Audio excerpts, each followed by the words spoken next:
Celui qui s'attache au Seigneur est avec lui un seul esprit.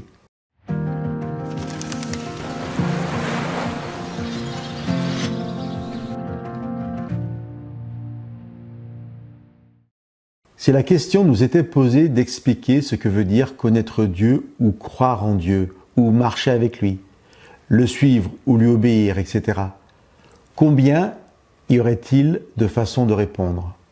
Peut-être qu'il y aurait autant de nuances que de personnes interrogées, et donc d'expériences personnelles à partager. Cependant, le verset que nous avons lu aujourd'hui parle moins d'une expérience personnelle dont témoignerait l'apôtre Paul que d'une réalité propre à tous les croyants. Réalité que vous et moi sommes appelés à comprendre, à vivre et à respecter. Réalité que les membres de l'Église de Corinthe n'avaient pas encore bien comprise.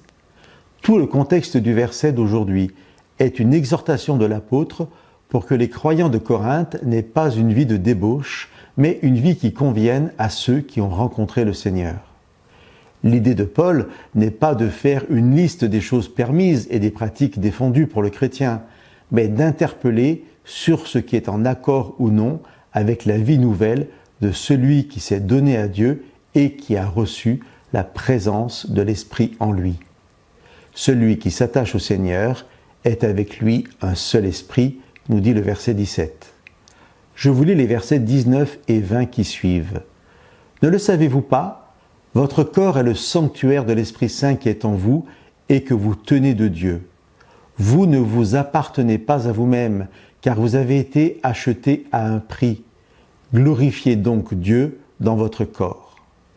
Chers amis, si nous partageons notre expérience personnelle de croyant, notre témoignage sera, à n'en pas douter, l'expression de la manière dont Dieu s'est révélé à nous, et chaque expérience sera unique et adaptée à ce que nous sommes.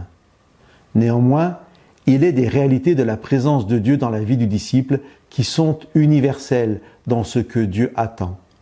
Nous ne nous appartenons plus, notre corps et notre esprit, ce que nous sommes en fait, appartient à Dieu. Dieu, par son esprit, est en communion avec nous, faisant de ce que nous sommes son temple. Laissons cet esprit prendre la place qui lui revient et veillons à ce que notre comportement, en quoi que ce soit, ne soit pas une offense à cette présence.